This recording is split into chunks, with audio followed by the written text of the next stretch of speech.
Com o ruído dos pandeiros de chumbo, varei 8 democracias em busca na curva,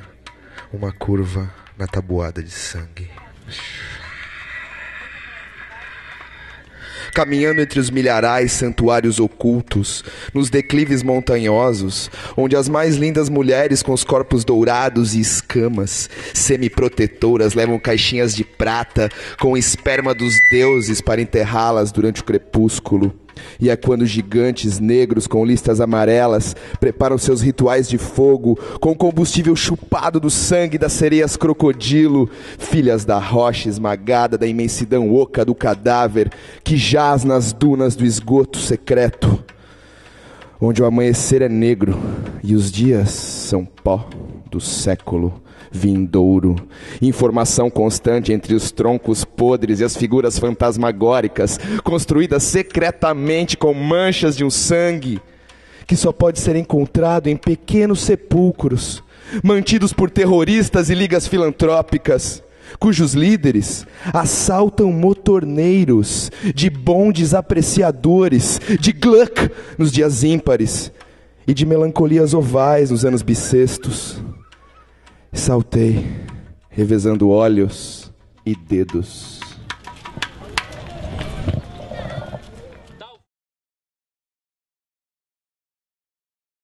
Olá pessoal, eu sou Felipe Bright, faço parte do coletivo Frente 3 de Fevereiro de São Paulo,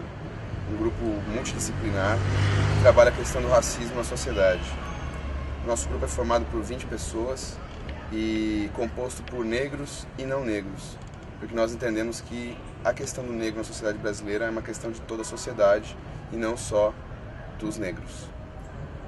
O grupo começou em 2004 com o assassinato de um dentista negro, Flávio Santana, pela polícia militar, e desde então começamos uma mobilização para realizar uma série de intervenções urbanas que de alguma forma tratasse essa questão da discriminação, do racismo e da indiferença frente à população negra e afrodescendente. Então o grupo começa com uma série de intervenções como cartazes, esculturas na horizontal, e conforme foi passando o tempo, a gente foi fortalecendo as nossas práticas. Então no ano de 2005 foi um ano onde o Grafite, um jogador negro da equipe do São Paulo, sofreu um ato de racismo na Taça Libertadores da América, e nós produzimos uma bandeira para ser aberta junto à torcida organizada. A ação se chamou Brasil Negro Salve e fez parte de um espetáculo chamado Futebol, dentro do Festival Vídeo Brasil daquele ano. E esse espetáculo rodou para outros lugares, foi para Berlim, e depois desse processo o grupo entrou num ciclo de produção, onde sempre uma intervenção gerava uma reflexão, e essa reflexão um novo processo de investigação, que automaticamente ia alimentar uma nova ideia de intervenção. Então o grupo está aí completando 8 anos de existência e passou por algumas mudanças na forma de se organizar estruturalmente. Um fenômeno que também não é só nosso, e sim parte de muitos dos coletivos independentes atuantes aqui no Brasil. A ideia de arte e ativismo, para mim, ficou muito forte quando em 2003 aconteceu um evento que foi Arte Contemporânea no Movimento Sem Teto do Centro, na ocupação Prestes Maia, que foi por um bom tempo a maior ocupação da América Latina, na vertical. Eram 645 famílias, cerca de 2.500 pessoas, e uma centena de artistas e grupos passaram a atuar junto ao Movimento Sem Teto para fazer frente à ideia de uma reintegração de posse violenta, que a polícia militar estava pressionando o movimento a sair do prédio. Então esse levante, essa insurgência de artistas se denominou Integração Sem Posse, e para mim foi um momento fundamental nessa relação entre política e arte.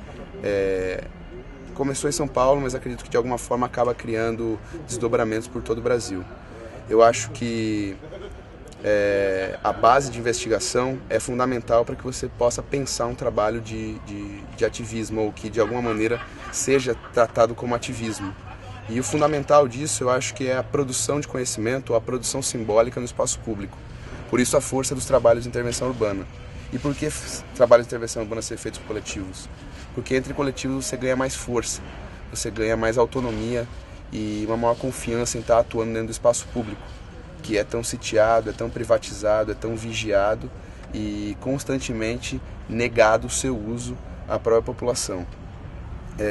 Falar em ativismo, eu acho que não é uma coisa tão simples. Eu vejo essa ideia de ativismo muito ligada ao movimento anti-globalização, que de alguma forma nasce com a Batalha de Seattle em 99, quando se juntam uma série de ativistas globais para desmobilizar e desestruturar a reunião da Organização Mundial de Comércio em Seattle.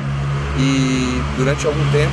cheguei a dizer que ele teve uma morte simbólica, que foi justamente o lançamento do filme A Batalha de Seattle por Hollywood. Eu acho que, pessoalmente, fiquei um tempo pensando com relação a essa lacuna, porque veio a grande crise econômica de 2008 e uma série de encontros, tanto do G20 quanto do G8, começaram a acontecer sem que grandes manifestações ocorressem para fazer frente a algum tipo de protesto dentro dessas reuniões. Só que o ano passado, 2011, o mundo todo foi surpreendido pelo ciclo de revoluções lutando pela democracia no mundo árabe, a chamada Primavera Árabe. E foi um momento de reaquecimento dessa ideia de luta global, que acabou de alguma forma contaminando e estimulando diversos outros movimentos, tanto na Europa quanto no Brasil, e vimos surgir o ano passado uma série de manifestações, como os movimentos Ocupa, as Campadas, Desocupa, as marchas, que apesar de alguma forma ainda ter um certo esvaziamento crítico, muito calcados ainda pela ideia de serem mobilizados via rede social, mas de alguma forma também evoca a participação popular no espaço público. Acho que ativismo, no conceito mais amplo, é a ideia de estar em atividade, de criar novos conceitos dentro da sociedade, não necessariamente com uma bandeira política ou uma reivindicação direta. Eu acho que no campo da construção de subjetividade é um território mais amplo para poder se trabalhar a ideia de produção artística junto ao ativismo. Não necessariamente com uma causa direta ou com uma plataforma direta de discurso, ou senão uma série de ligações que vão gerar uma plataforma mais sólida e mais consistente posteriormente. Eu acho que com o Frente 3 de Fevereiro a gente costuma trabalhar em 3 pilares, que é racismo policial, arquitetura da exclusão e democracia racial, ou a falsa ideia de democracia racial que nós vemos aqui no Brasil, que por mais que se fale que aqui no Brasil existe um convívio harmônico e pacífico, quando circulamos pelas instâncias de poder ou pelos meios de formação intelectual, como a academia, vemos que minoritariamente a população negra ou afrodescendente está contemplada. Então acho que nesse sentido a lei de cotas e as ações de política afirmativa são ações que vêm a fortalecer uma perspectiva de mudança para o futuro. Não só a questão do negro, como hoje em dia essa ideia de estar no espaço público evoca também uma série de outros problemas, não só também em macro escala, ou falando de uma política que abarque todo o país ou tenha uma ideia nacional, ou senão também as ações mais distantes, que acabam por denunciar questões mais locais, como questões comunitárias, reurbanização de favelas e problemas sociais diversos que os bairros, principalmente os bairros mais pobres, enfrentam em todo o país.